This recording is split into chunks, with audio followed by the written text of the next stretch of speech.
Welcome, everybody, to an InterNACHI webinar. We're going to perform a home inspection tonight. My name is Ben Gromicko. I'm from InterNACHI. That's the International Association of Certified Home Inspectors. We're the world's leading organization of residential and commercial property inspectors, and we do free online courses provided by our school, accredited college, internachi.edu. We also do free live interactive webinars open to everybody at nachi.org/webinars. So feel free to join us on a webinar. We're going to inspect this home. If you wanted to follow me, I got a couple social media channels. I throw up short little videos about home inspections. Feel free to follow me. Just go to Instagram, YouTube, or Facebook or Twitter and search for my name, Ben Gromicko. Maybe add InterNACHI to your search, InterNACHI Ben Gromicko. Let's inspect this home. We had about 200 people, 204 last time I looked, half an hour ago, register for this webinar. So thank you for all being here. Feel free to ask questions using the Q&A feature and the chat feature. Thanks for registering at nachi.org/webinars. I think we're streaming on YouTube live right now. But if you have a question, feel free to post it. If you have something in the chat, tell everybody where you are, say hello. I'm looking. Anna says, I'm having fun already. Awesome. Do you think this is a problem? This is a picture that I took from this house. So you should probably think this is a defect. This is a major, major defect. I've never seen anything so wonderfully chaotic all by itself. This chimney stack moved just like that, all by itself. It's amazing what weather, water, the sun, cold, snow, rain, ice. It's fantastic. Home inspectors have a lot of fun doing this. Do you think this is a problem? This is an old fuse panel in this home. I mean, these connections are okay, but like, what is going on up here? There's some kind of damaged wire. I'm not sure about the connection. There's a lot of stuff going on in here. And the fuses, this one's overrated. Can't have a really big fuse or breaker on a small gauge wire. Do you think this is a problem? They don't make these anymore.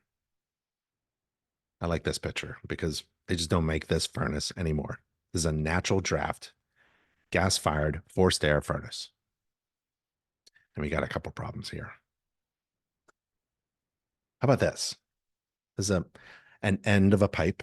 Looks like a drain pipe of some kind, maybe a discharge pipe, and it's dripping. It's copper, obviously.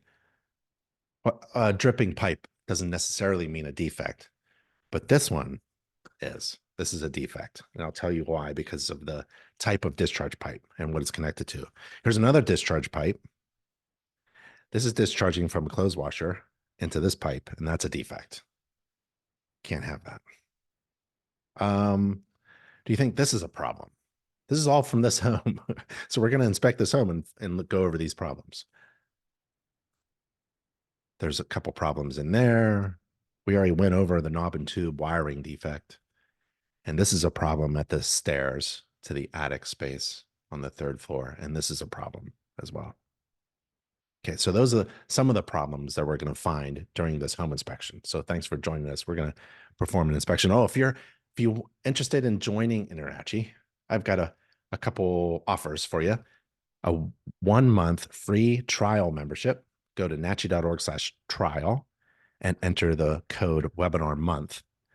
Or if you really want to join for an entire year at a 50% discount, go to the same URL, nachi.org/trial, and enter the code webinar. InterNACHI is an organization. Within the organization is an accredited college, accredited by a national accrediting agency recognized by the U.S. Department of Education, a real home inspector college. So if you're considering where to go to get trained and certified, don't go to an unaccredited school. I never send my kids to an unaccredited school. Neither should you. Go to internachi.edu. Always look for .edu. And thinking of business and marketing, we're going to talk about business and marketing. If you'd like, feel free to ask questions about business and marketing in relation to home inspections.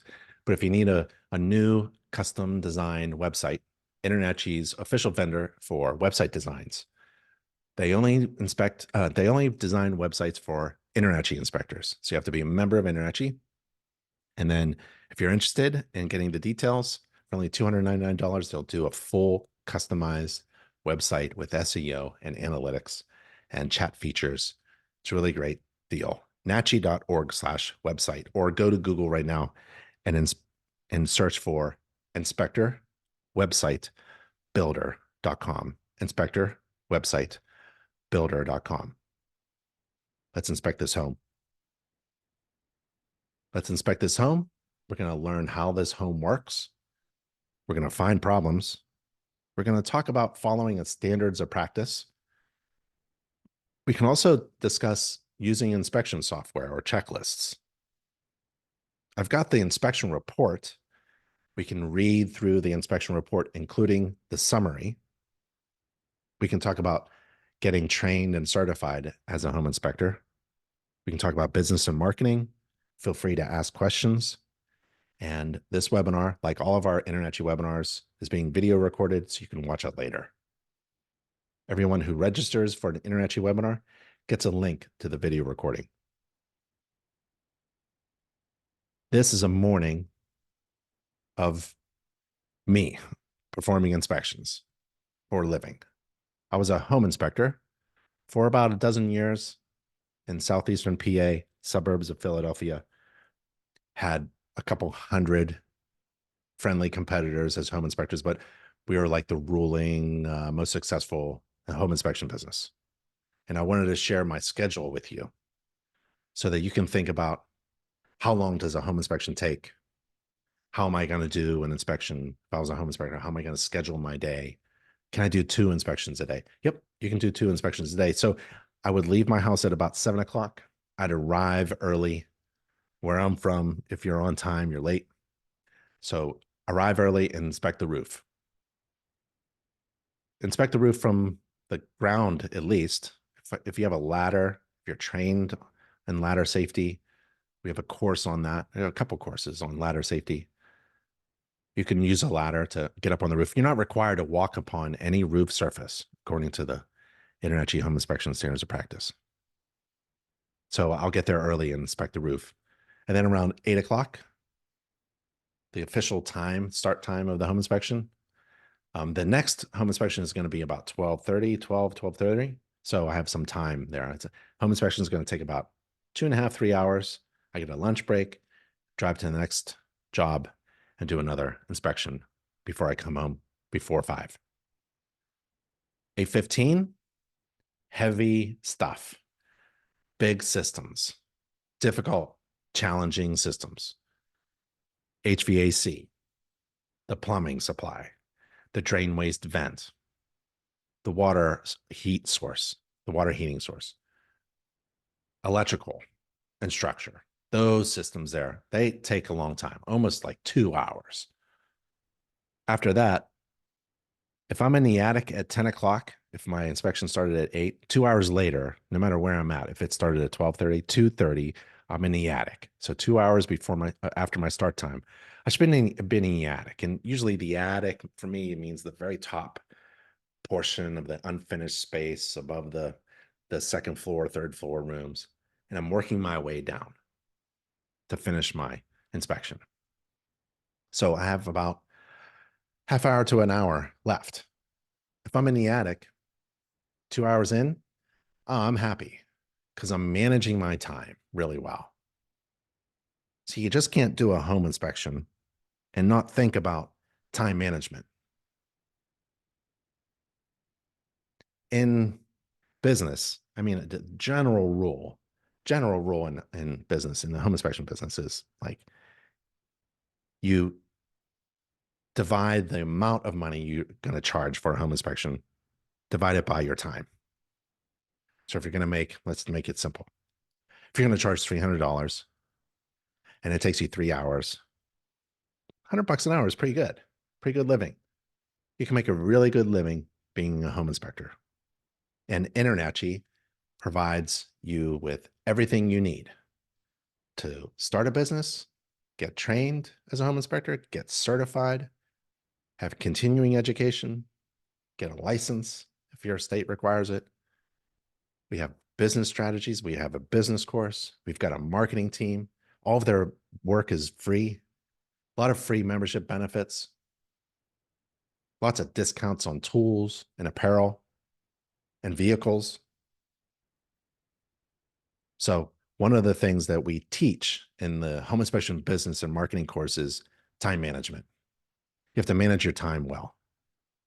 No one wants to experience an 8-hour home inspection.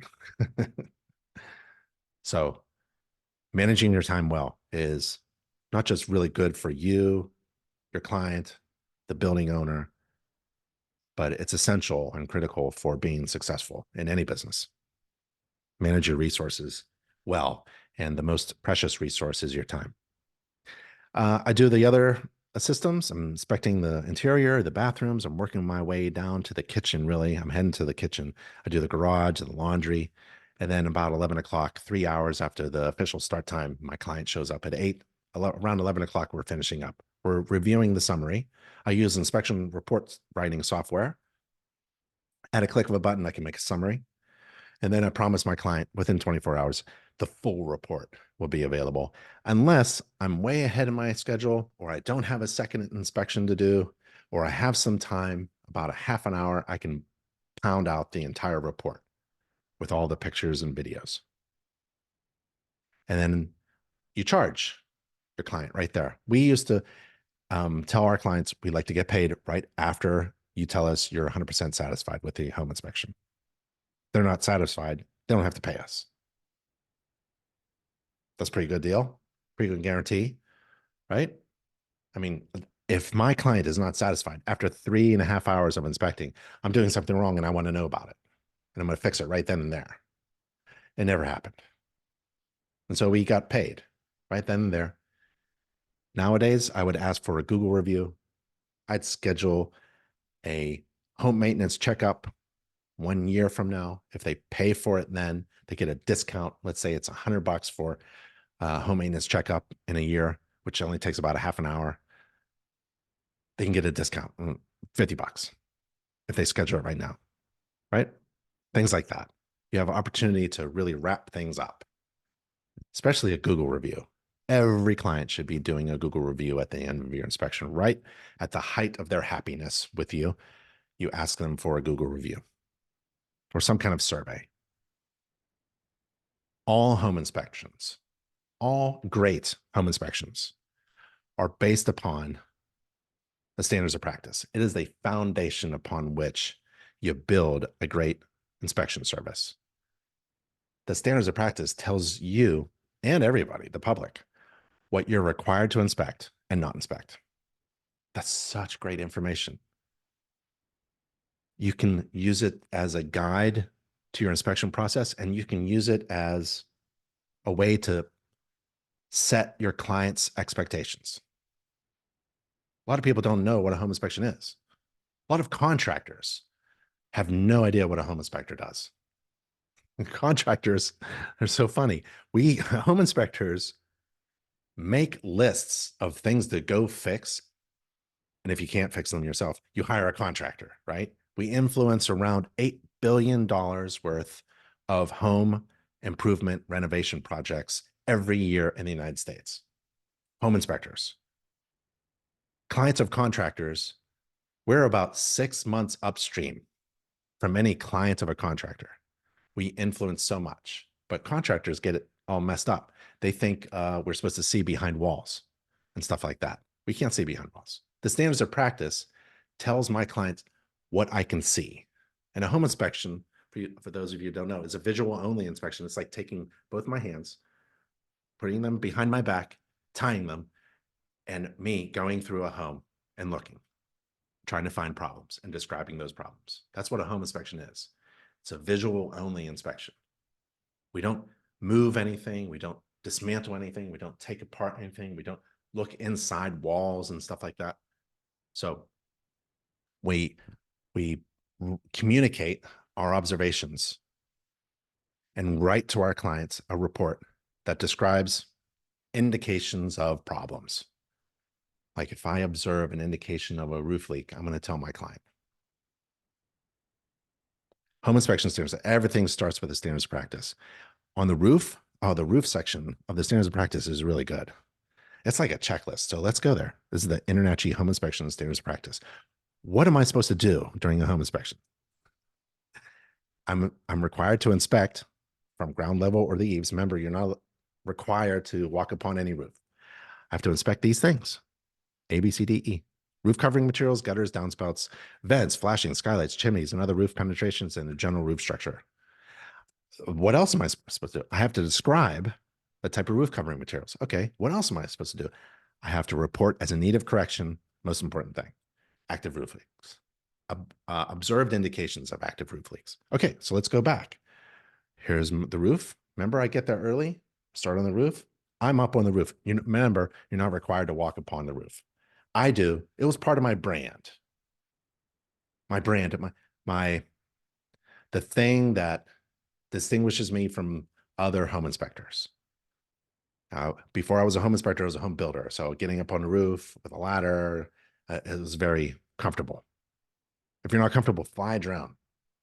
You can get certified through InterNACHI. So getting up on the roof was part of my brand, and that was part of my marketing as well. Your brand is the answer to the question, why should I hire you instead of any other inspector? Because we're basically all doing the same thing. We're inspecting homes according to the same standards of practice. So what makes us different from all the rest? Well, it's the other stuff. It's marketing. And that's where InterNACHI can help you. It isn't just enough to learn how to inspect a roof like this.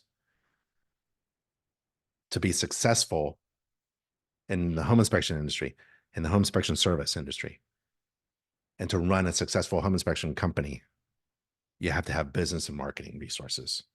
And all of them through InterNACHI is free. You can join a group and they talk about stuff, have conversations about business and things like that, operations and marketing, services and strategies. InterNACHI does that through an accredited college, all for free for our members. That's why InterNACHI members, InterNACHI inspectors are so successful. I love this shot. This is a marketing, this is a money shot, right? This describes with 1,000 words, right? A picture's worth 1,000 words. What I'm doing for my clients. I'm getting up there close and I'm touching the roof. Of course, I know the condition of the roof. I'm not guessing from the grass. I am right there. I'm on the roof, touching it, getting up close and personal. If there's a problem on the roof, I'm going to find it. And that was a distinguishing characteristic of our service.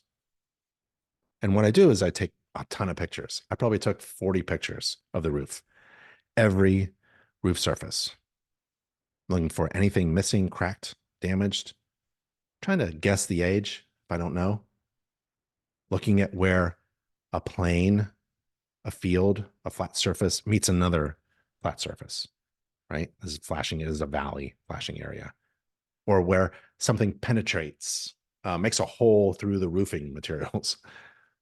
If there's a hole through if something comes through, first there's a hole and then you stick the thing through, right? So first there was a hole and then there's a pipe that comes through. Around that thing, around that pipe, around that vent pipe, around that vent, there's flashing. And it shouldn't be heavy black tar silicone sealant, right? That's for driveways and this temporary patching. On the roof, you want things like this: clean metal flashing in between planes or around the thing that penetrated through the roof covering material. That's why you got to get up and close. Oh, I also do videos too. The asphalt roof covering appears to be in functional condition. I don't see anything cracked, damaged, or missing. The shingles are lying flat. The granular surface looks good. The valley flashings at the dormers appear to be functional. I'm not sure if this stack is being used. If it's being used, it needs major repair because of the masonry The bricks are out of position.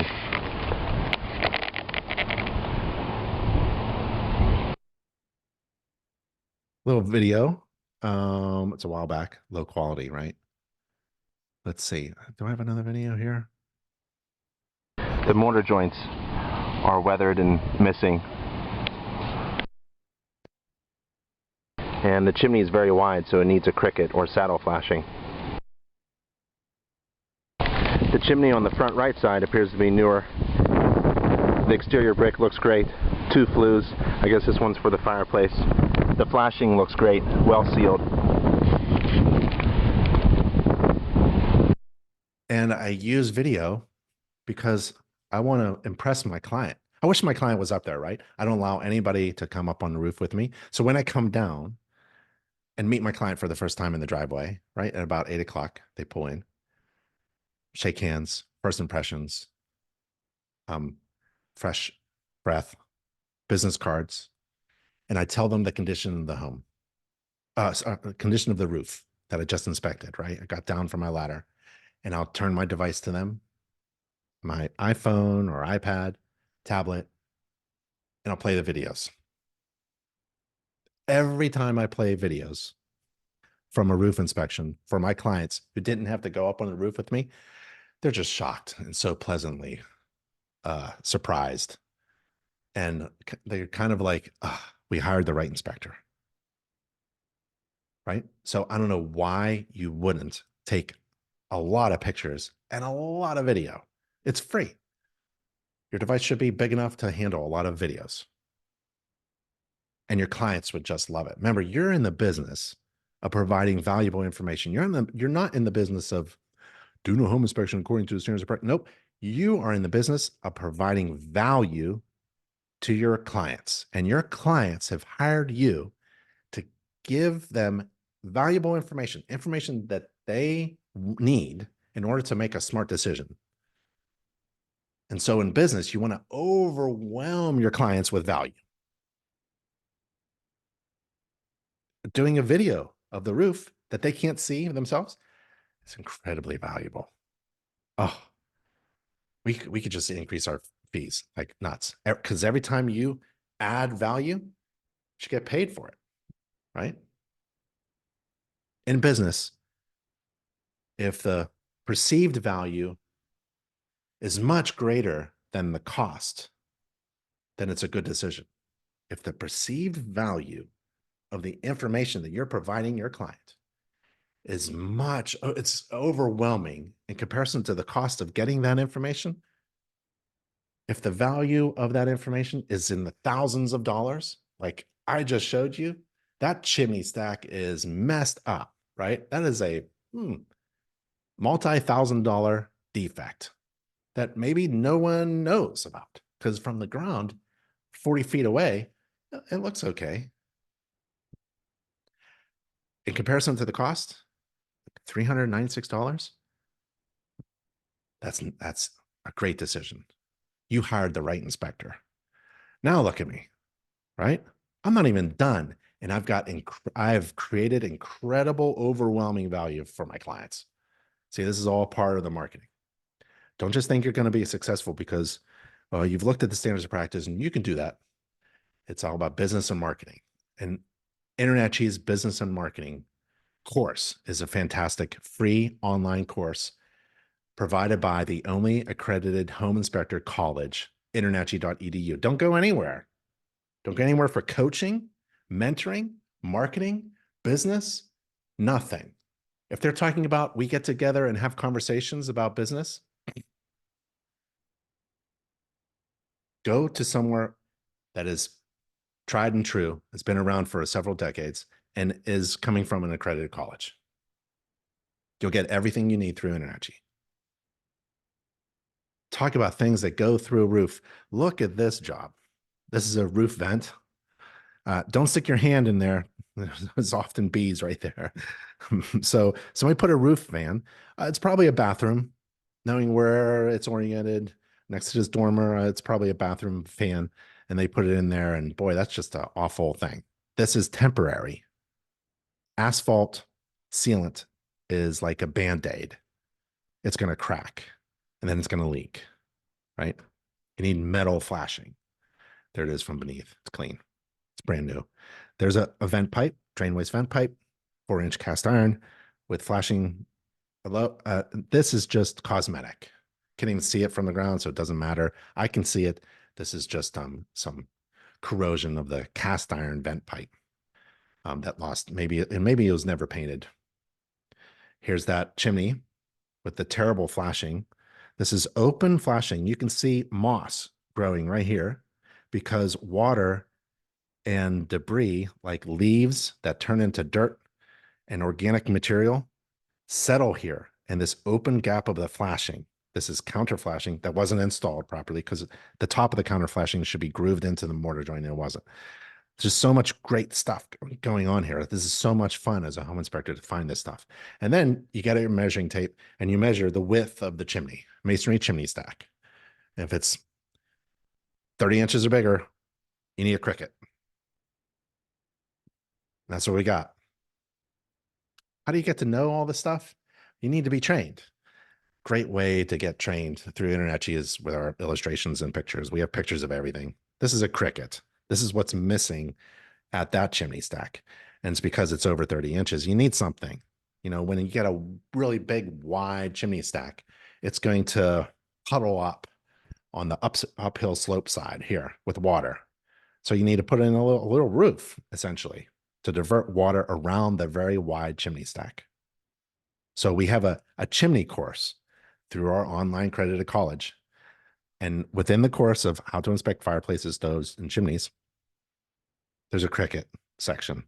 If the chimney has a dimensional parallel, if the chimney has a dimension parallel to the ridgeline, greater than 30 inches and doesn't intersect the ridgeline, a chimney cricket must be provided. Flashing and counter flashing must be installed at the intersection of the cricket and the chimney. The height of the cricket depends on the slope of the roof. The lower the slope, the shorter the cricket height. That's really cool. And bam, there's a good picture. And this brick here actually pushed it back on the roof. This was just like that at that angle. So it was about to fall. If it falls, it's going to put a hole probably through the asphalt shingles. This is a lot of fun for a home inspector. A lot of fun for me to inspect this stuff. And when I come down off my ladder, I'm not even I'm not frowning. I'm not getting my clients all flustered about a major problem. All I'm doing as a home inspector is telling the story. I'm telling the story, assuming that my client has found their dream home and they're going to move in no matter what I say. So I'm going to tell them the actual condition of the chimney.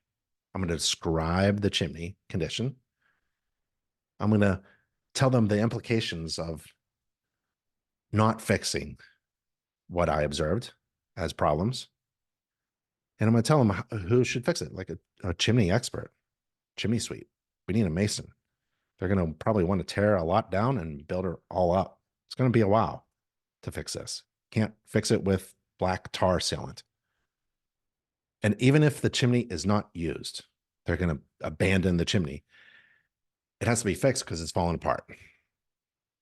And pieces of heavy masonry are falling on the roof. Here's a newer chimney stack that they installed, or maybe it was an older one and they rebuilt it, right? And I'm not even sure because I haven't been in the home yet. I'm early, I'm on the roof, and I'm just trying to figure out what's coming through the roof system. And this chimney stack is penetrating the roof, and I see two flues. One looks like a fireplace because it has a fire screen around it, and this one could be for the heating system, and that's probably what's going on. And it looks in great shape. The cap looks good. I like to see a little drip overhang, but that's okay. The flashing is tight. This is the proper way to install flashing. The flashing is bent into the brick mortar joint. It's sealed just for added protection, but you can eliminate that if you wanted to because it's masonry and metal intersecting with the asphalt shingle roof. This is really tight. This is really great. Kind of strange. The counter flashing should have been on top of this one. So that's okay. So this flashing, I think they just added more to it or something. I'm not sure, but it looks great. I'm pretty happy with it. I can take a shot with my camera down the flue.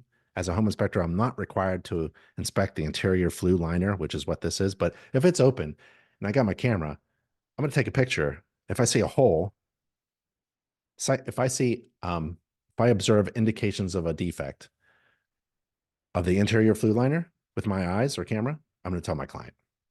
Just because I'm following the standards of practice doesn't mean I have to make it a limitation. I'm permitted to exceed the standards of practice because the standards of practice is a minimum.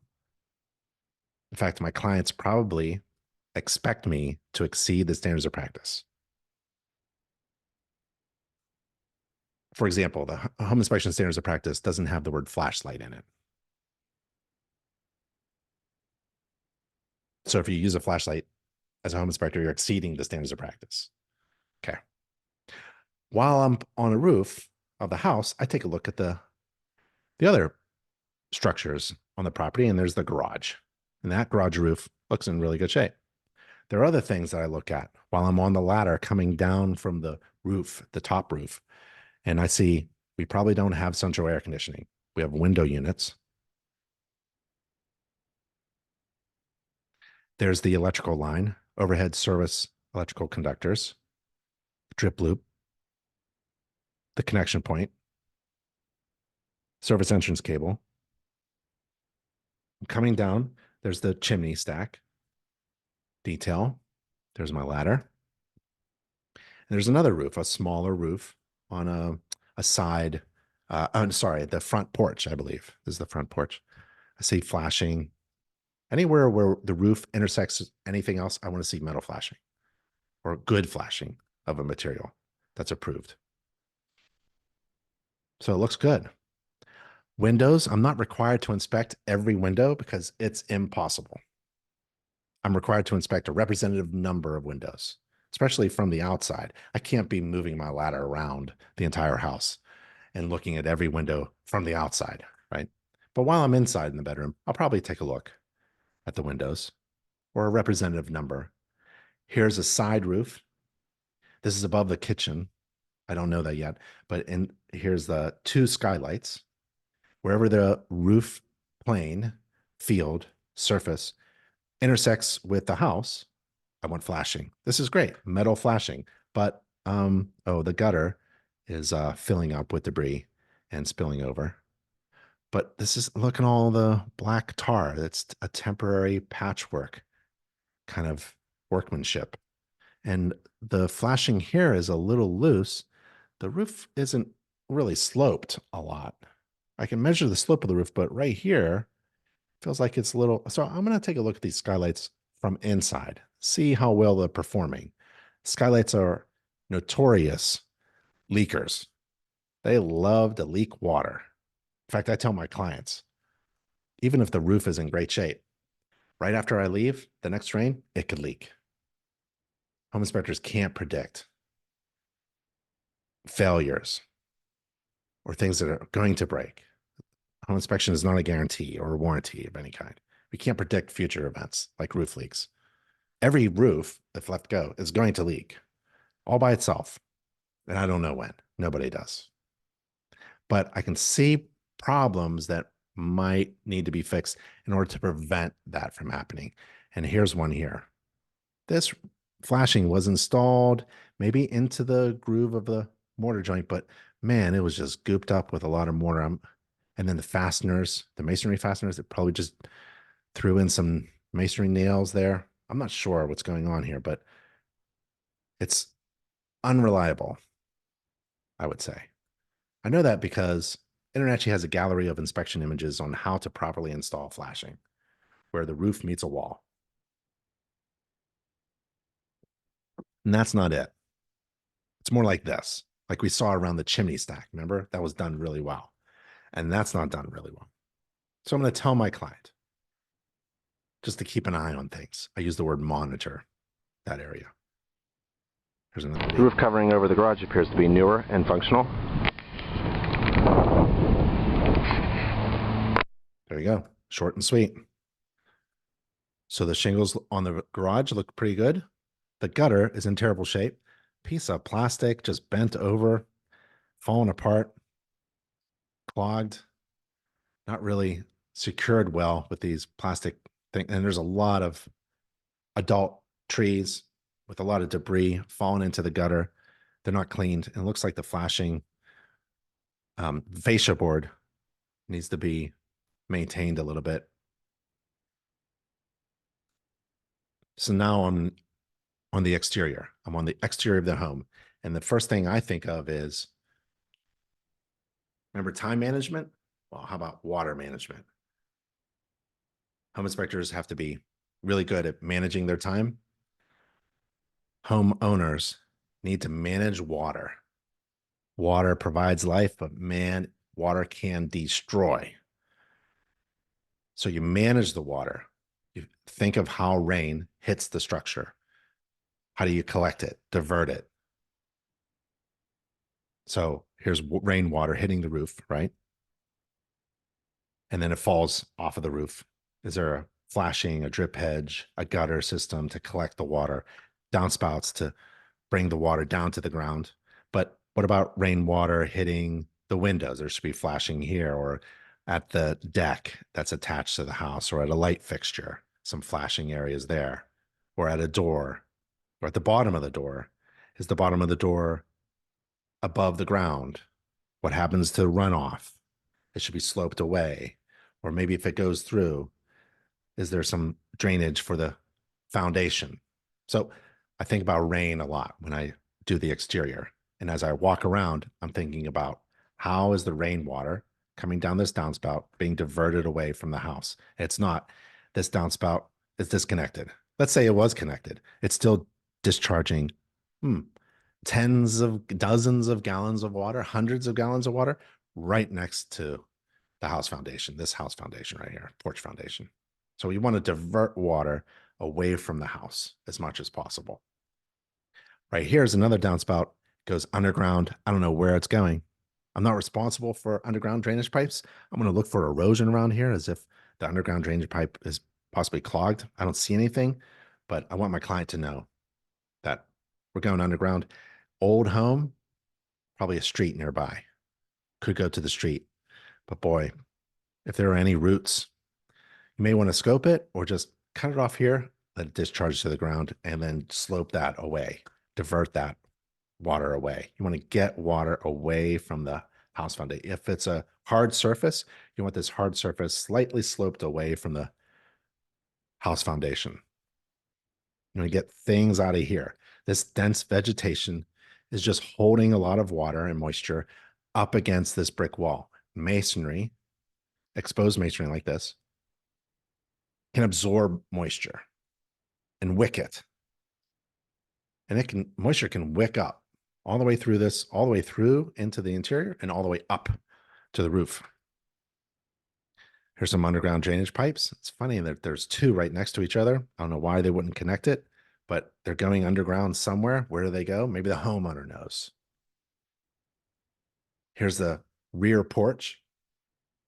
I want to go underneath the rear porch, but this lattice structure is a restriction. There are inspection restrictions. I can't see everything, but what I can see, I'm going to inspect. So wood, untreated wood, it's painted, but it's untreated wood in contact with the ground is not a good idea. I don't want to have any trip hazards here. I want a nice railing here. And the end of this doubled 2x8, 2x10 beam underneath the porch deck, it's exposed. It's really shouldn't be. It's prone to wood rot if it's not pressure treated. It really should be protected, and I want to make sure it's settled on this concrete block here, pillar, which looks like a homeowner did. Right? I can tell that they used the wrong types of block here. So at least they have it repaired. Maybe this was an old post here. I'm not sure what happened in the past. What I'm trying to do is look for problems, defects, describe what I see to my client, determine if it's a problem or not, give them an idea of the implication of not fixing a problem, and then who could fix it? Maybe a handyman or a contractor or something. So far so good. A crack in the step there, some exposed things, and then this here, just I don't see any wood rot, but I want my client to know that just keep an eye on this over the years.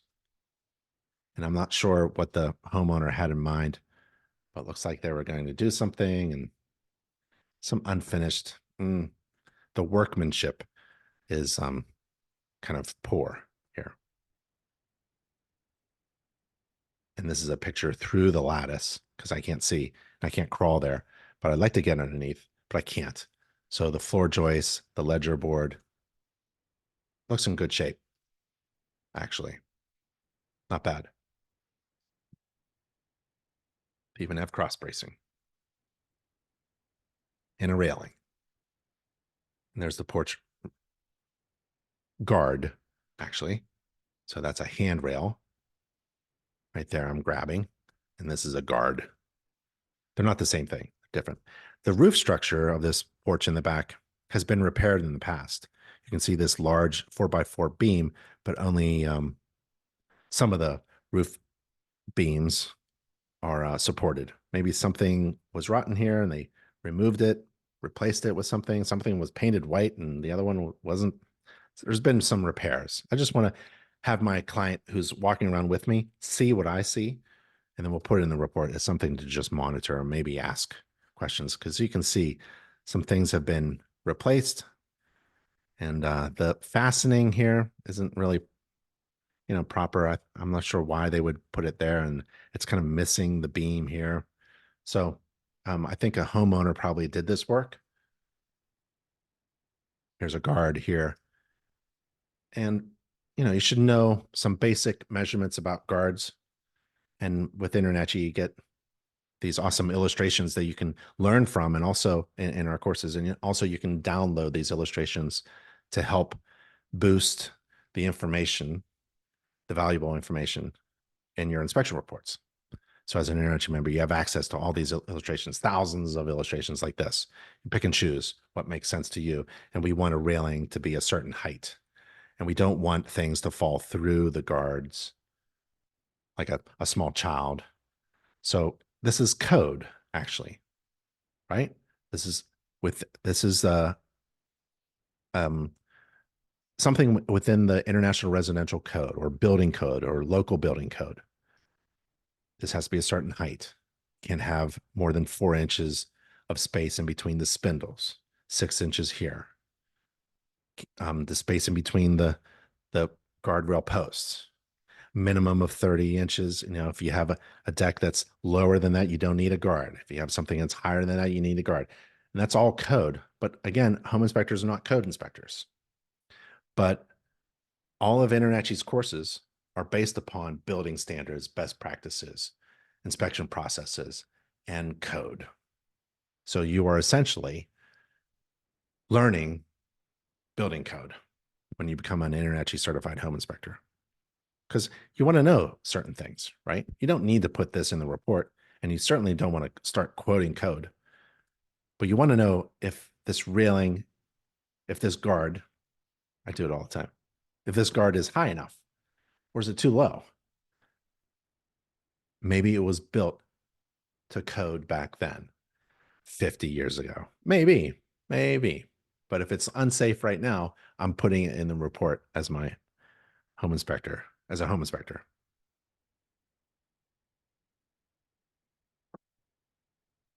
Just like the vent on the roof, here's a vent coming out of the brick wall, extended out too far at an angle. Kind of strange. It's probably a dryer vent. Below the dryer vent, I see a cast iron pipe. I don't have to know what's going on. I just want to bring this up, maybe as a question for the homeowner to explain what this is. This is an odd thing to see a gas line coming out of the house and going directly buried into concrete, a concrete pad. That's not right. Here's a water valve. Probably should get the dense vegetation away from it so you can use it and monitor its condition. And there's the dryer vent, and all this lint in here is clogged up. It needs to be cleaned out. You don't want a clogged dryer vent, and I don't know what that is. This is a water meter. So we'll see the water meter on the inside, and hose bibs. I'm not sure why they call them bibs.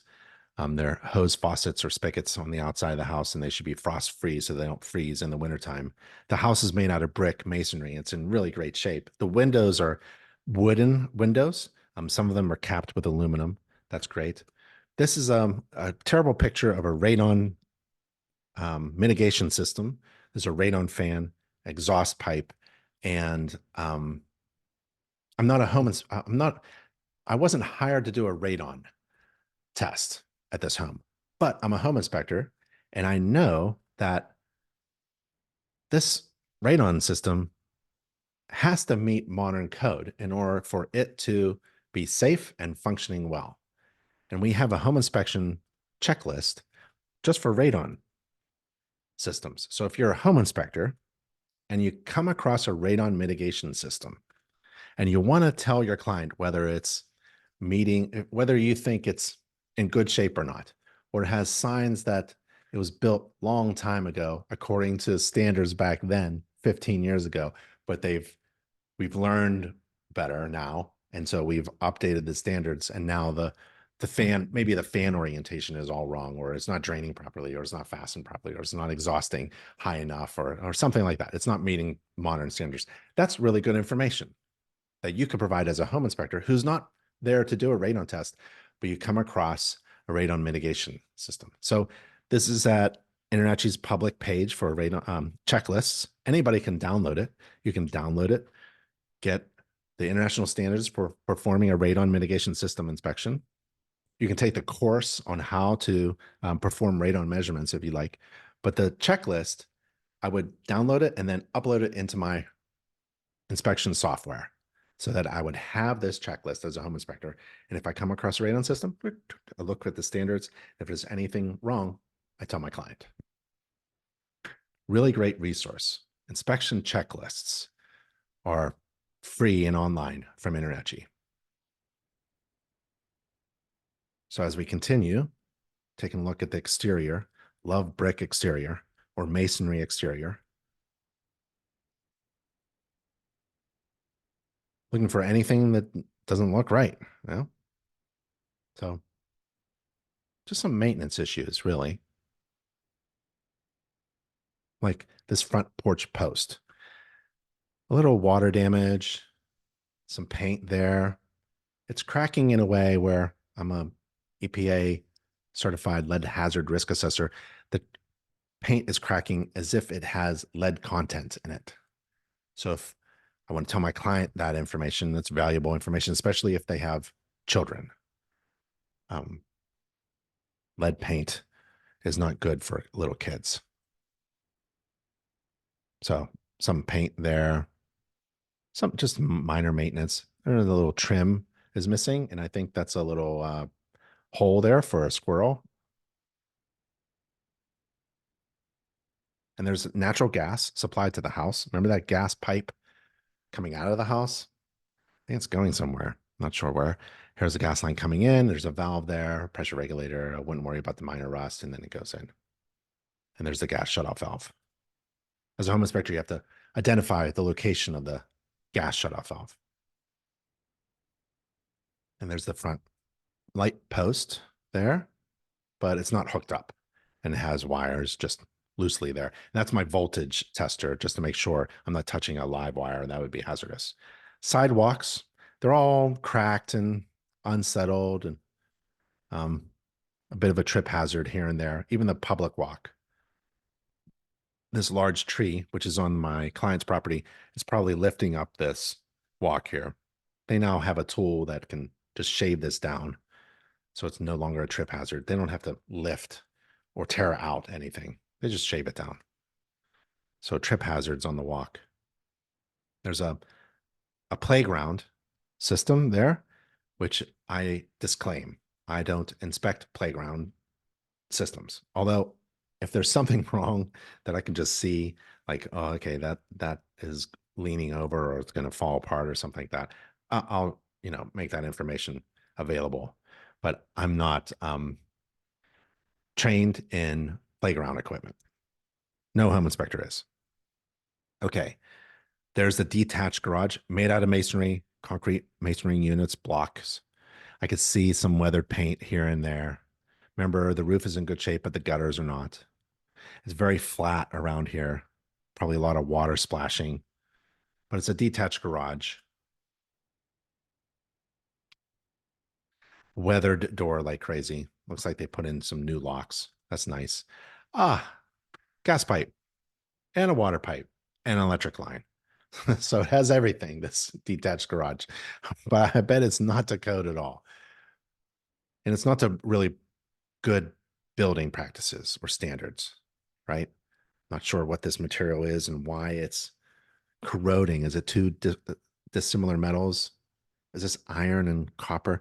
What is this pipe? Like now it's a very large diameter pipe going into a smaller pipe, and then it's going, looks like, I don't think a master plumber did this, right? I don't even know if this is legal. Just putting a pipe underground, cast iron pipe, black iron pipe, gas, going to the garage. I think the utility company would probably want to know about that, but I'm not going to do that. I'm just going to tell my client to ask the homeowner for more information. And this wire looks okay for underground feeder wire, outdoor, but like, maybe wrap it in something, a conduit to protect it. Remember that pipe? Yeah, I think it's connected to that one. The hard surfaces are, um, well, the concrete is now gravel. They did a great job making concrete into gravel. A lot of cracks. The gate doesn't work. There's only so much that you can say about delayed maintenance and poor installation. Remember, as a home inspector, there's nothing I can say that can kill a deal. My clients have spent months getting to this point where they have found their dream home in the right neighborhood, in the right school district, with the right agent. They found the right bank and the right appraisal. They made an offer. It was accepted. They got an inspection agreement, contingency, and now I'm there just to tell them more information, hopefully overwhelmingly valuable information to a person who has fallen in love with this house. And there's nothing I can say really to change their mind. So we're going to talk about delayed maintenance, but I think there are already some issues, especially the chimney stack, that comes to mind. That's much more important. This is wood rot. It takes a while to fix. It's all rotten. Can't paint over it anymore, really. So it has to be torn down and replaced. Just some maintenance, delayed maintenance at the garage door. But the concrete block structure itself is in good shape. It's just all of this terrible particle board that was used and not, it's a bad, bad choice of exterior materials.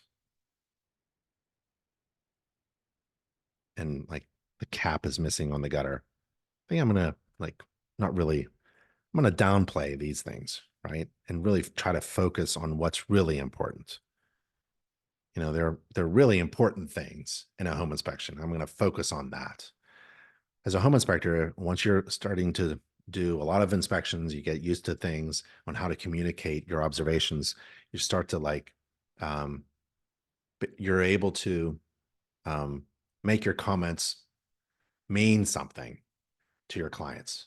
If you have 100 things to say, but only 4 or 5 of them are really important, that's what you're going to focus on. You're not going to make a missing plastic end cap on a junky plastic gutter equivalently important as that chimney stack, right?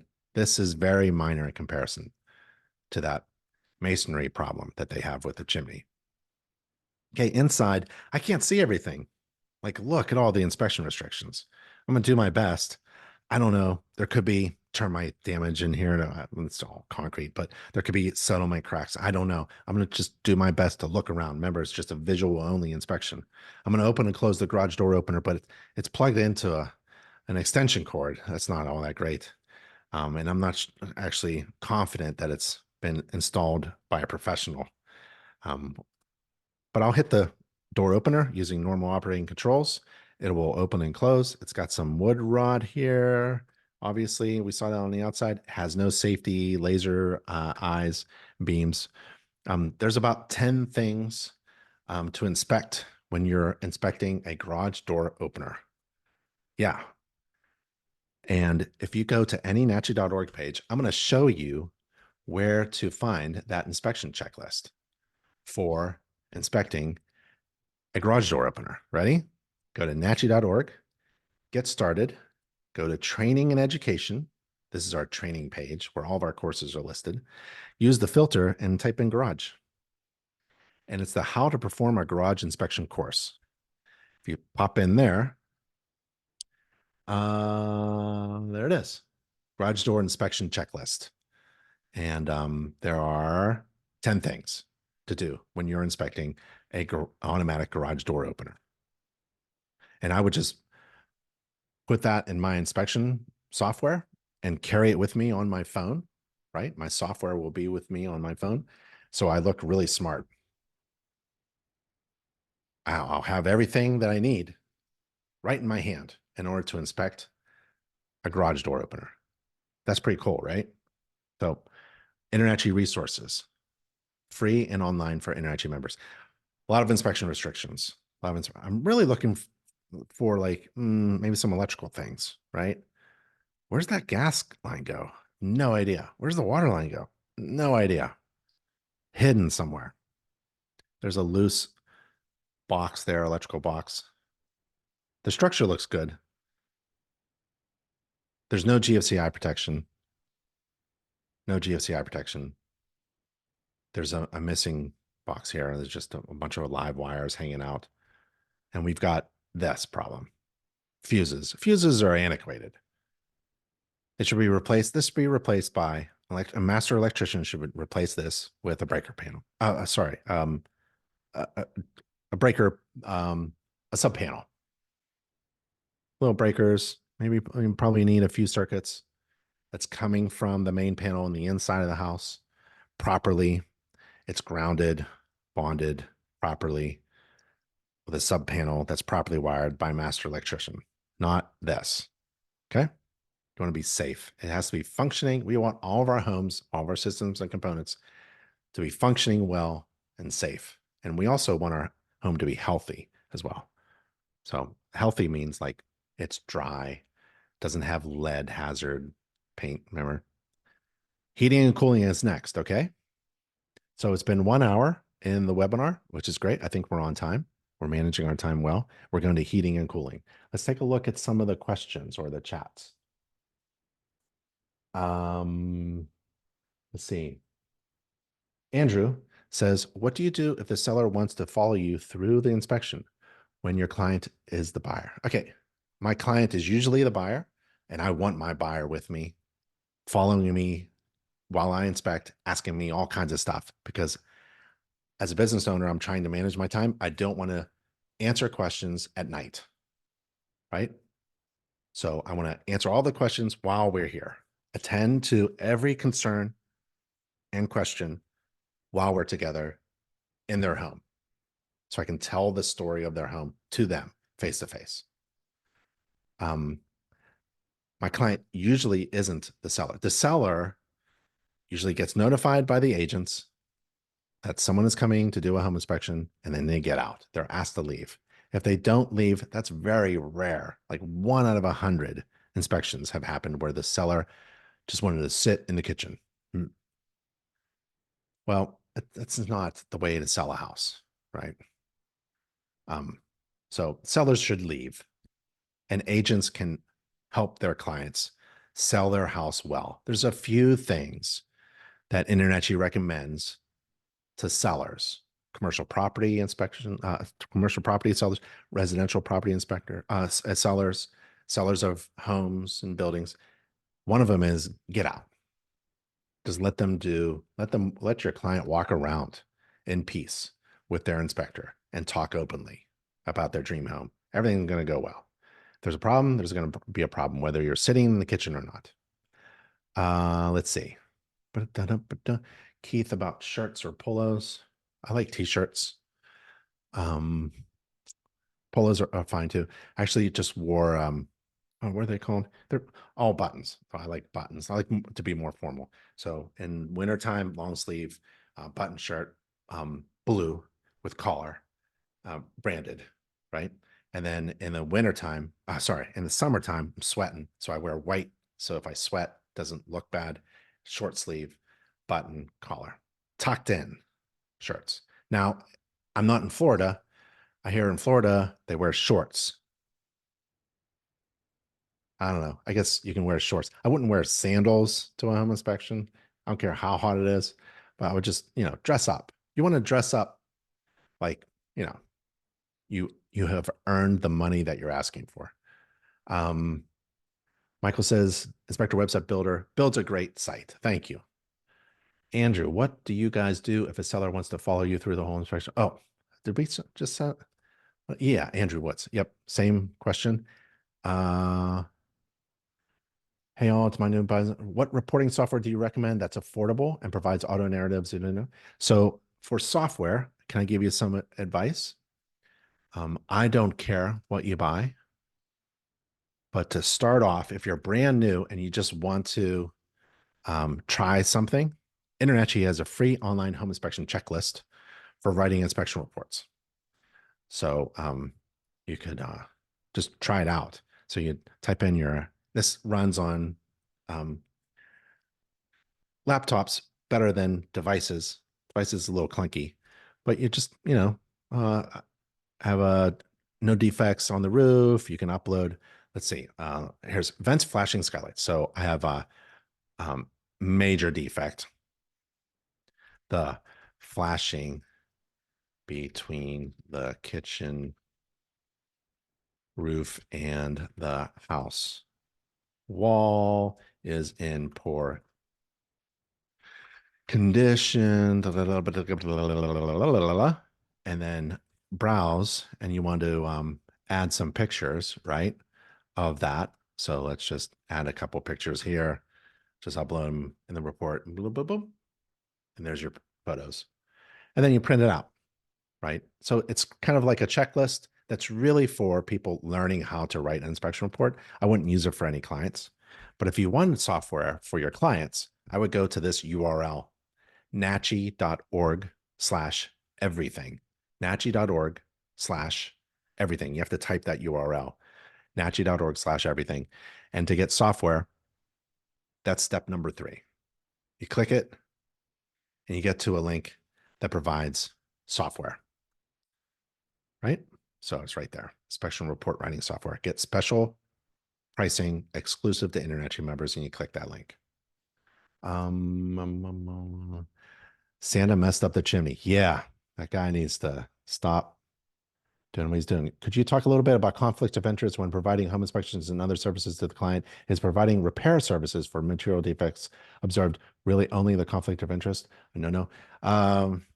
So there's a code of ethics that prevents a home inspector from offering to repair stuff that you inspected in the home that you just inspected, unless a year has passed, 12 months. So what you want to do is not screw up that. You want to support the idea that home inspectors are third-party, neutral professionals that can be trusted. You do not want to pull up in a truck with windows in the back, right? You don't want to pull up as a home inspector with windows in your pickup truck. And then your report just happens to find a lot of problems with windows. Come on. That's just shooting yourself in the foot, right? You could take 2 steps forward and 1 step back, or 1 step forward and 2 steps back.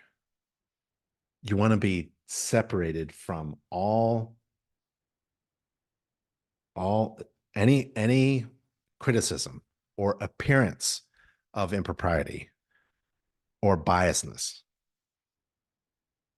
You want to be that local professional inspector that every neighbor knows can be trusted to give them that good advice that they need before they hire that contractor. If a roofing contractor goes to your neighbor's house tomorrow and says to your neighbor, who's your friend, they have to replace the whole roof and it's going to be $20,000. And your neighbor comes to you, goes, hey, you think this is right? They'll do that because you're not trying this thing where you're saying, oh, can I find problems and fix them? No, no. You want those two things separate with a million miles in between.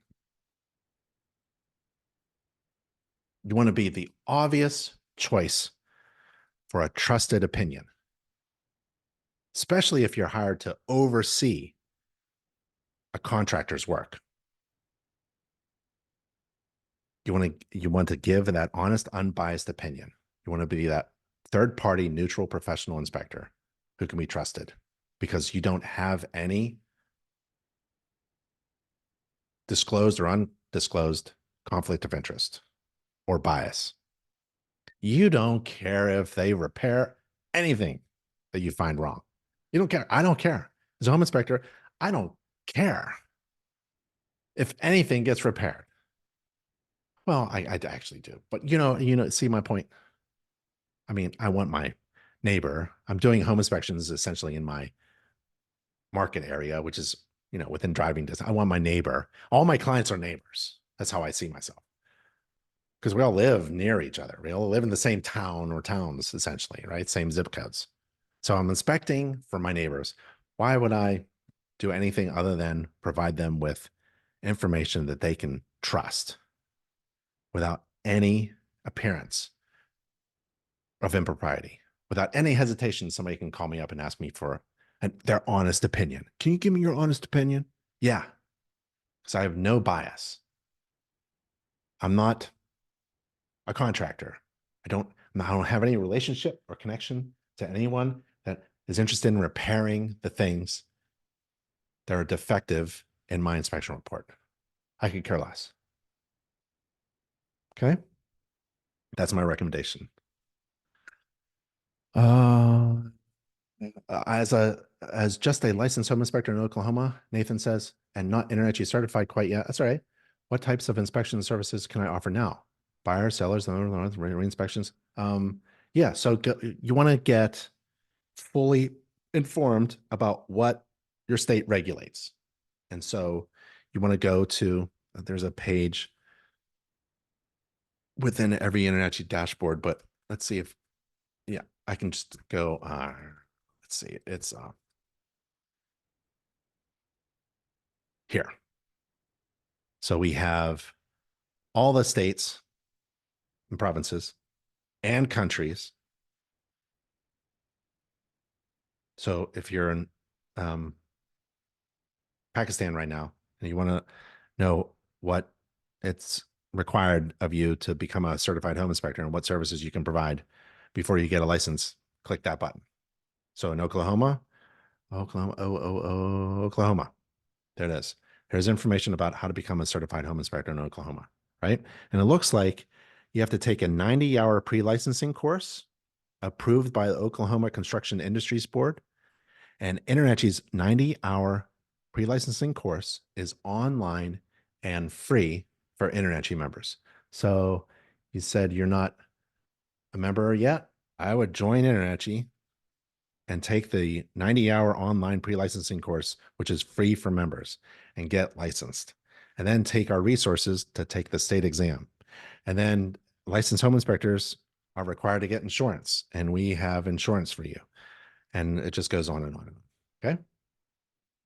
Once you become InterNACHI certified, you join InterNACHI to get all the resources to become certified. And once you become certified, oh, there's so many other resources available to you. Like the InterNACHI marketing team kicks in. They're just waiting for you to do some kind of marketing. Once you become a certified home inspector, we assume once you become certified, you want to start marketing that you're the best home inspector, certified home inspector. So our marketing team, 7 highly professional business consultants, mentors, designers, illustrators, they're waiting for you and they're going to help you with your marketing. So there's so many reasons. Just go to nachi.org/benefits, nachi.org/benefits. And I think we listed the reasons to join InterNACHI and become certified. Can I use your InterNACHI checklist for my mock inspections towards my CPI? Absolutely. So to become certified home inspector through InterNACHI, we require you to write 4 reports. Pretend inspection reports. And you can use our checklist software. So it's free. We don't charge for that, right? But we encourage you to get your own software out there. Art in Florida. Hey, Arthur, just applied for my license today. What would be a good credit card reader to get? Oh, I'll let other inspectors comment on that. Or you can email me, ben@internachi.org. Jeffrey says, go with Guardian inspection payments, my opinion. All right. Thanks, Jeffrey. Oh, Mike says Guardian. Awesome. See, did a good thing. Let other inspectors. Did a 120 hour through AHIT. I'm a member of NACHI. Fantastic. Okay. What other things? How about those are the chats? What about a client of asking recommendations for contractors? I just don't have it. I just don't. Let the agent do that. What is the URL for the practice reports? You got it. So you want to go to nachi.org, click Get Started, scroll down to Become a Home Inspector. I think that's the best way. This is a long way to get there. I wonder if there's a faster way. Try, because if you're an InterNACHI inspector and you have a dashboard, you can just get to it. How about this? How about if I just give you the URL? nachi.org/CPI-requirements. Ready? nachi.org. There it is there. nachi.org /CPI-requirements. Okay? nachi.org/CPI-requirements. You scroll down and it's step number 5 is the checklist. Or just email me or anybody on the contact page. And we're all here on Contact Us, right? You can meet the staff. We're all there. We're all there to help you succeed. So just email anybody or me directly, ben@internachi.org, and we'll help you, okay? You have about 30 people who work full-time at InterNACHI helping you succeed. So take advantage of 30 people who work for you. If you need anything in your business, you have 30 people who work for you. See? Yeah. Cool. All right.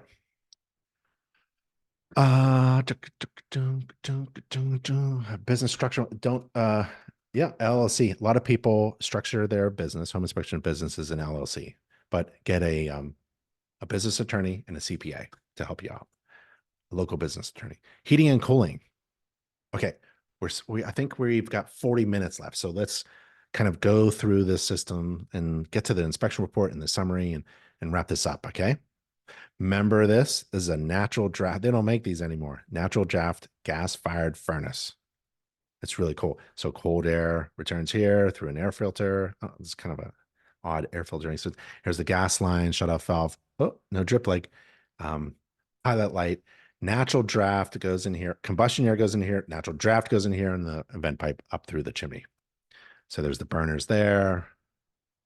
Natural draft shut off switch for service. Gas shut off. It doesn't have a sediment trap. This is a defect. Is it a code violation? I don't know. I'm a home inspector, but I am going to refer to code if I need to clarify something with a contractor. But I'm not going to put code in my inspection report. What I'm going to say is something like this. So if you go to 2024 International Residential Code, IRC, they make IRC, International Code Council, is fantastic because they put their code online, open to the public. You can read it yourself. And here's what a sediment trap looks like. It's supposed to come down into a T and then, have a trap here to trap some sediment. That's what I call sediment. And that's not what we have here. We're missing that. And if you wanted to see it illustrated, to put an illustration that's doesn't have copyright, because that's International Code Council's illustration, you can use this as an illustration for your inspection reports. Take the door cover off of the blower. There's the blower fan there to get to the air filter. There's two air filters. It's very strange. It filters here and it filters there. They don't make them anymore like this. Thank goodness. Some close-up shots. They're all blurry. Sorry about that. There's the vent pipe going up to the chimney stack, entering the chimney stack there. Take a picture of the model number and the manufacturing number and the service. If the system hasn't been serviced and cleaned within the past year, 12 months, I put that as a recommendation. There was maybe a humidifier installed here. I don't know, but there's the control. And then there's the old style humidifier here. That is an old one. Water supply line. It drains a lot of water and it goes into, in this system, into a condensate pump. Drains in here and it pumps out. Hopefully it discharges outside, but we'll take a look at that. Plumbing section is next in the home inspection standards of practice. There's the main water coming into the house. I think of water coming in and then drain going out through a shutoff valve. You have to identify where the shutoff valve is. I put my hand on every pipe fitting if I can, or valve. And if it's wet to the touch, then we have a problem with the water leak. There's a water meter there. And there's a shutoff valve there. Expansion tank is installed. That's kind of nice. And then newer pipes. I remember seeing cast iron on the roof, and now this is PVC. So some work was done with the plumbing, the drain waste vent pipe, at least in the basement that I see. So that's nice. Kind of, I can trust that. But the other things, like the cast iron pipes and all this copper stuff that's behind the walls that I can't get to, I don't know what's going on here. Was this where the laundry was? What is this? Why is this restricted here? Why is there a trap here? Where's the vent? I don't know what's going on here. So some old plumbing. Here's the clothes washer discharge. It is clamped to a 1/2-inch diameter. I thought it was supply. I thought it was a supply line. It's a drain line. That's not going to work for various reasons. Here's another one where that condensate pump discharges into this is duct taped and electrical taped into the drain pipe. So here it is here. We've got the clothes washer here discharging and the condensate pump discharging here. And this is just all messed up. It's no good for a bunch of reasons. Water heating equipment. Water heating equipment, or water heater, is any appliance that heats potable water and supplies it to the potable hot water distribution system of the building. And I like to refer to code. In 2021, IRC Chapter 28 talks all about water heating equipment. And it's really cool because there are 14 code requirements just for the TPR discharge pipe. 14 code requirements, standard, that it has to meet in order to be safe. 14 things just for the discharge pipe. Wow, that's pretty cool on a hot water tank. So code is really helpful. Oh, and by the way, if you take the InterNACHI free online plumbing course, you learn about that. There's the picture. I try to take a legible picture of the hot water tank manufacturing label. There's the cold water coming in through a shutoff valve. Gas supply shutoff valve. It's an old one, so I use my sniffer, gas sniffer. There's the temperature pressure relief on the hot water tank and the discharge pipe to the floor. That's great, but it's a dripper. So this is dripping. Not all pipes that drip are bad, but this one is. If your TPR valve, temperature pressure relief valve, is dripping water, it's relieving itself of temperature or pressure or both. And that's an indication of a problem. It's not that bad of a problem right now, but maybe it discharges tonight all over the floor, or maybe it doesn't, and it has excessive pressure built up inside the tank. Boom. So any TPR valve that is leaking on the floor, that's a defect. So when I find this stuff, I just say, here's a problem, you know, and it has to be fixed. It has to be fixed by the seller or by you when you move in. I'm addressing my client.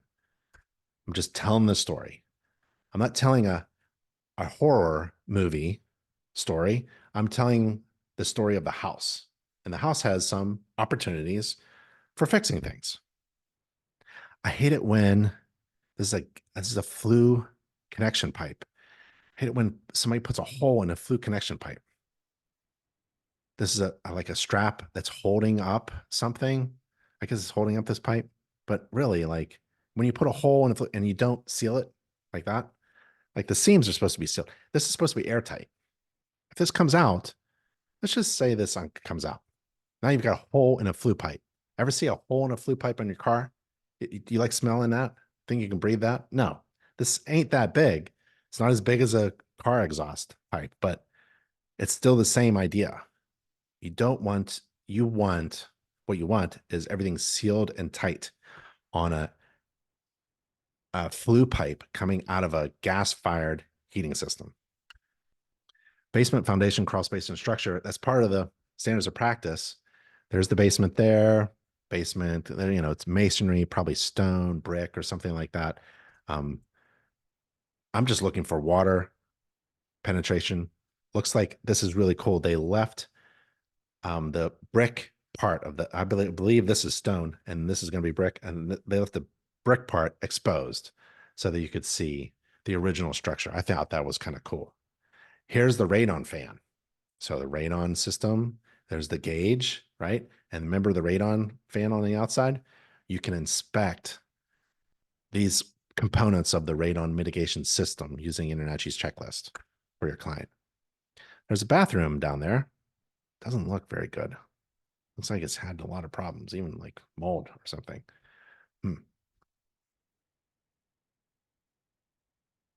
There's the steps. There's really old paint, really old steps. Tell by the wood that's being used.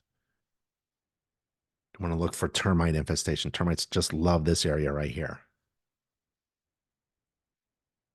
Old floor joists, newer wiring. That's nice. Some newer fixtures, some disconnected plumbing pipes. That's a little concern. Where's the support for all these plumbing pipes? This is a cast iron pipe. This is a copper pipe. What kind of fitting is that? Where there's a drain of only, what is that, 3/4 of an inch into a, what is draining here? What would be draining into this from the kitchen, bathroom, something? Not sure. It's kind of an odd thing to see. A lot of wiring hanging out all over the place. But I'm looking at the structure, the floor structure, making sure there aren't any like bored holes in the middle third of a span. A lot of strange electrical wiring. Now, newer wiring, right? Great. This is great. But what is all this? And this is an extension cord going somewhere, plugging into something, the refrigerator or dishwasher or something. I don't know. Lots of extension cords, plugs, a lot of things hanging, a lot of things loose. It's, I would say, I would use the term poor workmanship and then define what that means, you know, not professionally done, therefore it may not be 100% reliable. Ask for permits for work like this, or ask who installed, like, what is supporting this pipe here? I don't understand. What is that, a support pipe support? It's oddly, I think it just fell off actually, because it's supposed to look like this. What's all this lint doing here? Was a dryer down here, directed down here? So it's really neat to just use your observation and figure out what is going on and try to find the problem, the heart of the problem. And a lot of it on an old home is that there have been a lot of homeowners who have done their own handiwork. Doesn't happen that often with a newer home, but on an older home, this becomes a lot of fun. Just trying to figure all this out within a limited amount of time that a home inspection is afforded.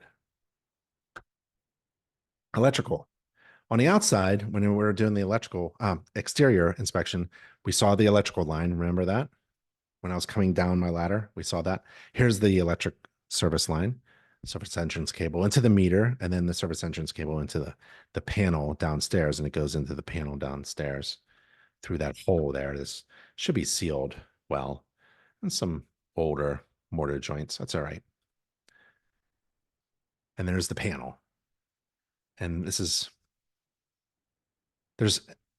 a restriction to the panel. Accessing the panel should be open. There should be a few feet in front of it, a few feet on the left and right. The code says 30 inches, 36 inches, and a certain height. But really, you want to, in the middle of the night, if you need to turn off the electricity in an emergency, this is going to get in the way. So really, just for safety, it's a really nice work table, but it's in the wrong place. Can't be in front of an electrical panel, and all these loosely hanging electrical wires that are connected to junction boxes are just hazardous. You can't have live wires just hanging all over the place. So it's 100 amps. That's what the one finger means.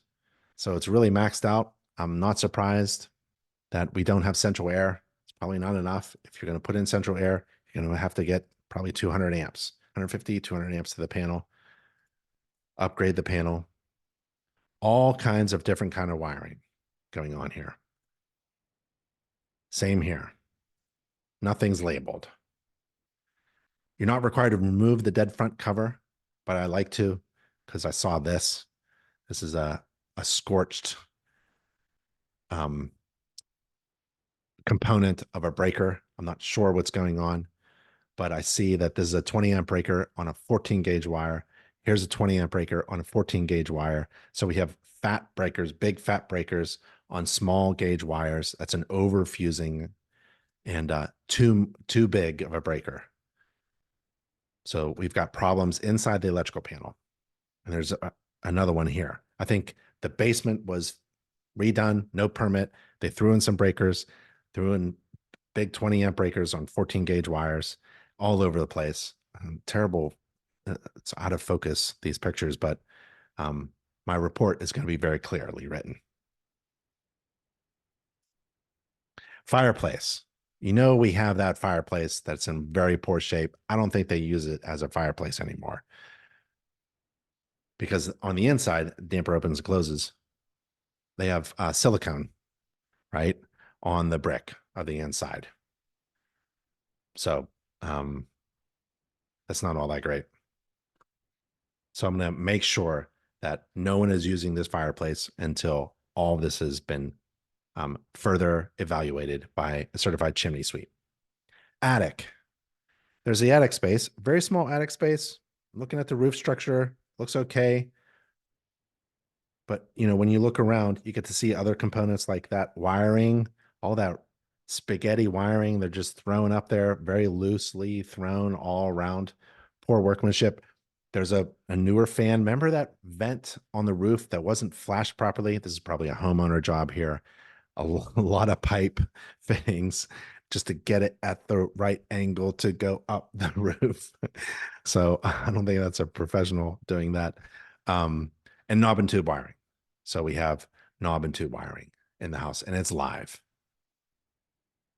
Main bathroom, upstairs, flush the toilet, got ground fault protection, run water at the sink. I could see the skylights from the main bathroom window, which is used as a vent, run hot and cold water at the tub and the shower to see if it's functional. And then we've got a plumbing access panel on the other side of the tub. Remove that to take a look for plumbing problems, issues, structural problems, water leaks. Find knob and tube wiring there inside the joist bay. So it's live wiring. It may not see it down in the basement because it's easy access, but within the walls and the floor structure, there's live knob and tube wiring being used. There's the bathroom fan that was installed. It's not finished, not professionally done. That's that fan there. Okay, basement full bath down in the basement. I don't know what's going on with I guess this was tile and they removed the tile and the glue is still there or something. There's a lot to comment on. So as I'm inspecting, I'm just adjusting what I need to say. Oh, let's turn the light on.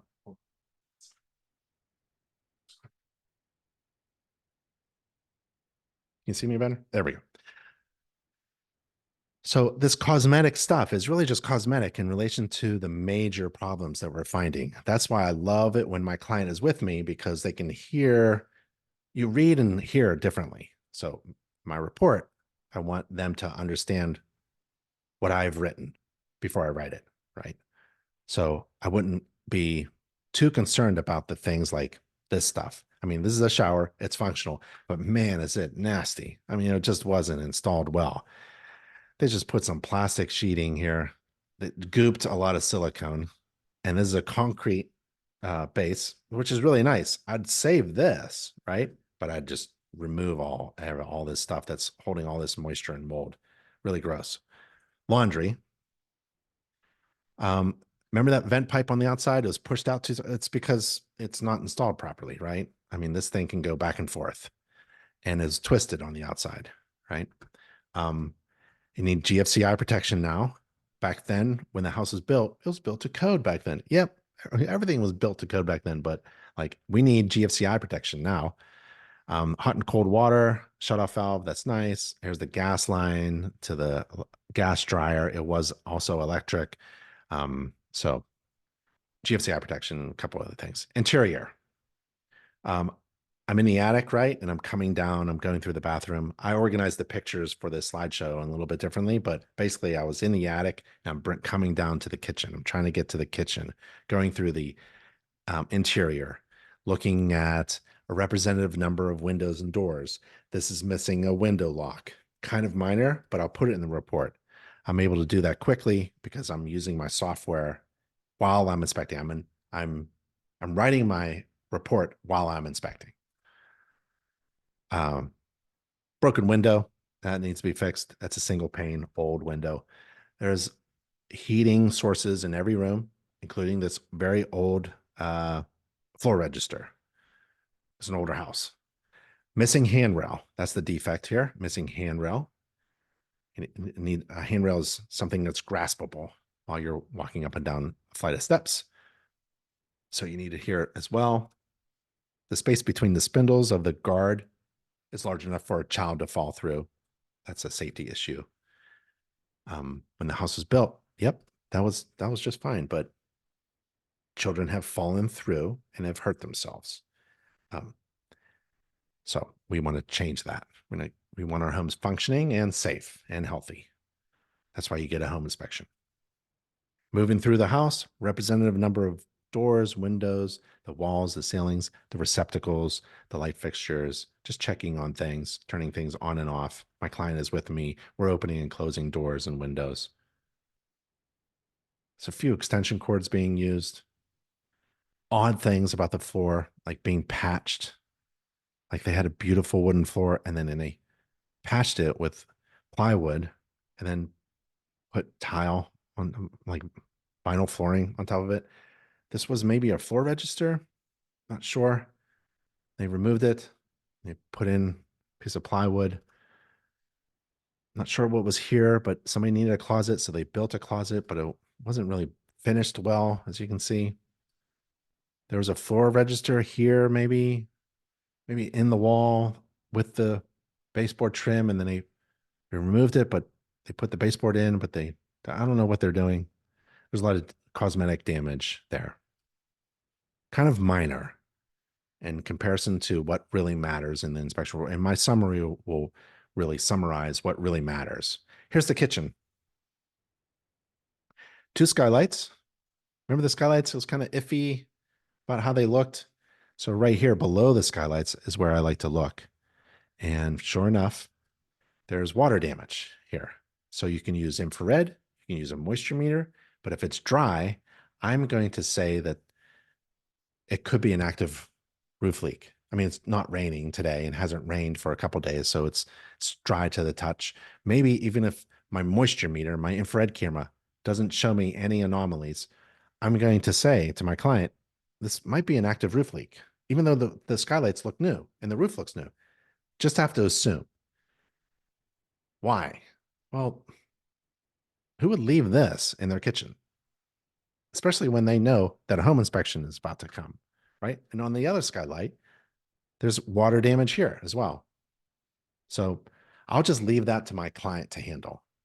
I'm I'm writing what I observe and telling my client, I'm describing the problems that I find. This is just below the skylight, and telling them what would happen if you don't fix the potential roof leak and who should fix it, right? Kitchen sink, garbage disposal, turns on and off with the switch there. Need GFCI protection. It is protected. All the receptacles on the counter and in the kitchen are GFCI protected. And the gas stove that needs a anti-tip device. The gas stove and the oven, it doesn't have a vent going outside. It's nice to have a gas stove with a vent that terminates outside. All mechanical vents in a home should be terminating outside, and that includes kitchen, bathroom, and laundry.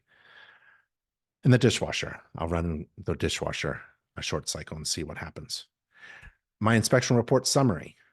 Here it is. In the summary, I tell my client that don't read the summary. I tell my client, I think it's here somewhere. There may be items in the full report that are not listed in the summary, right? Do not rely on this summary. If you're going to negotiate over defects that were discovered during the inspection, don't rely on just this summary. You want to use the full report. But in the summary, I have correction and further evaluation recommendations. And it adds up to several $1,000s. And that's the summary, 4-page summary. I think the agents love it. They like a summary printed out so that they can start marking things up with a pen. Even though we're in an electronic world, that summary report printed out was always really valuable to my clients. Maybe it's different in where you are. The full report, I tried to do the full report before I left the property. It was often a challenge. I could do it at night or later in the day or in the truck in between my 2 inspections, maybe for lunch. But here's the full report. The second page of the inspection report is titled, What Really Matters in a Home Inspection? Because I'm trying to set my client up with good expectations. They can't ask for everything to be fixed. The seller isn't even required to fix anything in a home inspection report. A home inspection isn't even required, right? This is just valuable information so that my client can make smart decisions. So I'm trying to help them focus on what really matters. And there's really 4 things that really matter during a home inspection. And so I list them, trying to get my clients to focus on the important stuff. Some introductory comments, talking about the scope and how to be concise in my report by using monitoring recommended, improvement and repair recommended, and correction recommended, and how I describe defects. There are 4 different types of defects, from a cosmetic that we don't care about to major material defects that are going to hurt somebody. Here are the pictures in my inspection report. And my inspection report follows my inspection process. So the first thing in the inspection report will be something like the roof or the chimney, something up there, and then the exterior, and then the systems, just the way I did my inspection. So there's like a nice natural flow. In fact, I think the standards of practice starts with the roof, right? So the standards of practice starts with the roof. My report, my inspection process starts with the roof. My report starts with the roof. And here's the chimney that penetrates the roof. And the way I handle my inspection process is I think of systems and components. Components are the small parts of a system. So I inspect the system from afar, like the exterior. I look at it from afar, and then I move closer. I look at the roof from afar, and then I move closer to the components. I look at the chimney from afar, and then I move closer to the components. I even touch each component. And you'll see my hand in a lot of pictures where I'm touching the component of the thing that I'm describing in the report.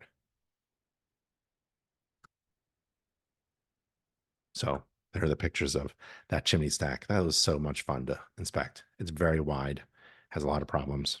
There's the asphalt shingles. I put good pictures in the report, not just filled with problems, because I want to actually show this off to agents who are reading my report, The seller's agent is going to read this inspection report. I'm going to make them read the inspection report so that they can see, this is a pretty good inspection. The seller's going to read the report for sure. Hopefully their agent. There's the exterior and the exterior components, right? I kind of missed the pictures on this page. I'm not sure why. And then cooling, there's no cooling. Plumbing, there's pictures of the plumbing. We saw these pictures. There's the hot water tank. There's the TPR valve that's dripping. There's the electric, an electric meter. What's wrong with the electric? Lots of odd wiring, labeling, and there's knob and tube. And overfusing, lots of overfusing and scorching inside the electrical panel. And there's that old fuse box in the garage. Heating, very old system. Just because it's old doesn't mean it's defective, but it is old. It's not reliable, right? It should be cleaned and inspected every year, and it has been cleaned and inspected in many years. So maybe that will trigger a conversation to replace the system, or at least budget for a new system quickly. And there's the basement. There's the garage on the outside. Detached garage has problems with the garage door opener and safety things and plugs and wiring. There's the laundry, has a few problems there. There's the attic space. Not sure if there's any insulation in the house. The bathrooms, some pictures of the bathrooms, and the kitchen. They got some problems there with the GFCI and the vent, and the interior has problems. There's a cracked glass and watermarks on the ceiling and missing handrail and space between the spindles. And there's a standards of practice summary. Like, I want my client to understand that there's a standards of practice, but I make them agree that they have read the inspection report and the standards of practice and the code of ethics. So in the contract between me and my client, I have them agree that they have read the entire standards of practice. Illustrations, you can download free illustrations to boost your inspection report from InterNACHI. This is really great stuff about the slope. The ground around the house should slope 6 inches in the first 10 feet. There are the components for the hot water tank. Knob and tube wiring, what does that look like? A heating system, how does that work? What are we talking about?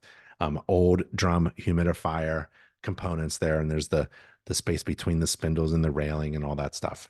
So illustrations really boost an inspection report, make it really professional looking. And all of InterNACHI's illustrations, there are thousands of them, are available to InterNACHI members for free.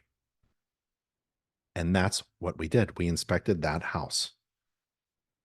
Let's see. What are the questions here? Let's see. Most inspection software vendors have payments integrated in the software. Yep, some don't though. Looking for the structure of my business proper anyway. Yep. Start with a CPA and a business attorney. You probably will say something about an LLC. All the strange things like we found, like all that weird basement wiring and random pipe straps. How do you get written up as a defect? Man, it's tough. It's tough. So how do you write things up? I would steal report narratives. Oh, nachi.org/is it nachi.org/everything? How am I gonna direct it? You're just gonna have to email me. What sample? Okay, we have a page of sample home inspection reports. And these are home inspection reports written by InterNACHI certified professional inspectors and certified master inspectors. And you are permitted to download the reports and use them to improve your own, which means like you go into Jim Crum's home inspection report, and Jim Crum writes really well home inspection reports, and you like the way he said this, you can just copy paste it into yours. I wouldn't do that directly, but I would use what Jim says about the water softener, right? In your inspection report, but put it in your language. So this is another resource for you. Talking about how to write reports, look at master inspector reports and compare them with yours, right? We also have a report writing class. We have several of them. We have other home inspection report resources. We have commercial inspection reports. I actually did a webinar as well. So if you go to InterNACHI webinars, nachi.org/webinars, and search for narratives. You can watch a video recording of a live webinar we did, how to write your own inspection report narratives. That's a really good resource about writing reports that are really written well in your language that provide incredible, overwhelming value to your clients. Let's see. Good question, Keith. Joel, when performing inspections, do you typically look at systems, roof exterior in entirety, then focus on areas of the house and look at other systems and areas and update those as you go through the house, or just trying to walk through it all at one time? My inspection process starts with the standards of practice.